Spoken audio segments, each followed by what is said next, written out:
পুঁথি সাহিত্য। ১. মধ্যযুগে প্রাচীন মুসলিম কবির নাম শাহ মোহাম্মদ সগীর। ২. মধ্যযুগে বাংলার বাহিরে আরাকানে বাংলা ভাষার চর্চা হয়। ৩. বাংলা ভাষার আদিকবি শবরপা। ৪. চর্যাপদ পাওয়া গিয়েছিল নেপালের রাজ গ্রন্থাগারে। ৫. বাংলা লিপি ব্রাহ্ম লিপি থেকে এসেছে। ৬. মনসামঙ্গল কাব্য মধ্যযুগের রচনা। ৭.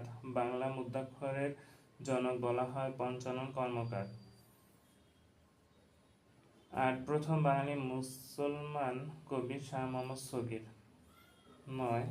আধুনিক চলতি রীতি প্রবক্তা হচ্ছেন প্রমোদ চৌধুরী। ১০. মহাভারত এর প্রাচীনতম অনুবাদকের নাম কবীন্দ্র পরমেশ্বর। ১১. বাংলা গদ্যের প্রাথমিক প্রচেষ্টার নিদর্শন গ্রন্থটি। ১২. পুঁথি সাহিত্যের প্রথম সার্থক ও জনপ্রিয় কবি ফকির গরিবুল্লাহ। ১৩. ফোর্ট উইলিয়াম কলেজের বাংলা বিভাগের প্রধান ছিলেন মৃত্যুঞ্জয় বিদ্যালঙ্কার। ১৪. বাংলা ব্যাকরণ রচনাকারী প্রথম বাঙালি গৌড়ী ব্যাকরণ রচনা করেন রাজা রামমোহন রায়। ১৫. রাজা রামমোহন রায়ের ছদ্মনাম শিবপ্রসাদ রায়। Thank you.